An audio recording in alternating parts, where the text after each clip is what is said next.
Have you ever stopped mid-bite, looked down at your burger, and wondered why on earth it's called a hamburger? There's no ham in it. It's clearly beef, and yet the name persists. It's one of those food mysteries we usually just accept as kids, right along with why pineapples don't taste like apples, or why French fries aren't actually from France. The word feels so natural that we rarely break it down, but once you do, it sounds completely misleading. Today, we're exploring where the word hamburger actually came from, how it traveled across the globe, and why we're all technically saying it wrong, but also completely at the same time. The truth is, the word hamburger has absolutely nothing to do with the meat called ham. It's named after a place, the city of Hamburg in northern Germany. In the German language, adding to a city name means someone or something from that location. Just as someone from Berlin is a Berliner, a hamburger originally just meant someone or something from Hamburg. Back in the 18th and 19th centuries, Hamburg was a massive port city. Sailors and immigrants constantly traveled between Europe and America, bringing their culinary traditions with them. One specific dish associated with the city was the Hamburg Steak. This wasn't a sandwich back then. It was minced or finely chopped beef, seasoned, shaped into a patty, and served on a plate.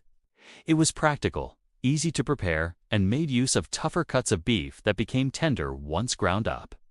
At its core, Hamburg steak simply meant beef prepared in the style of Hamburg. No pork involved.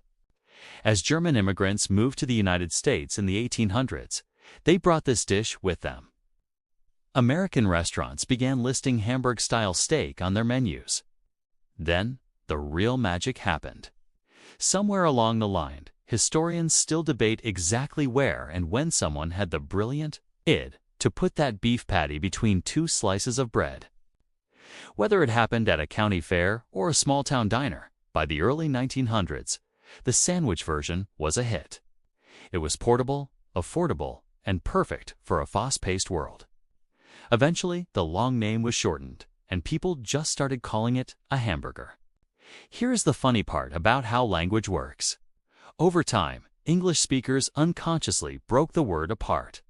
It looked like ham plus burger, even though that wasn't the original structure at all. Once people started hearing burger as its own thing, it became a suffix.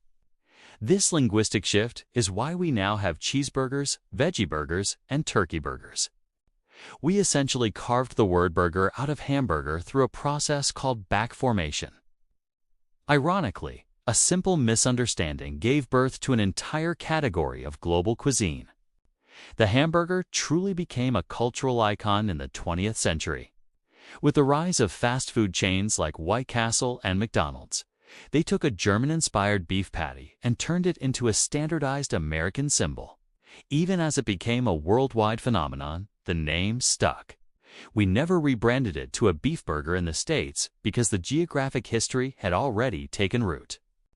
So, the next time someone asks why it's called a hamburger when there's no ham, you'll have the answer. It's not a mistake or false advertising, it's a story of travel, immigration, and the way language evolves over time. The ham isn't about the meat, it's about the history. And honestly, knowing the story behind the name might just make that next bite taste a little bit better. Thanks for joining us on this journey through the history of simple things.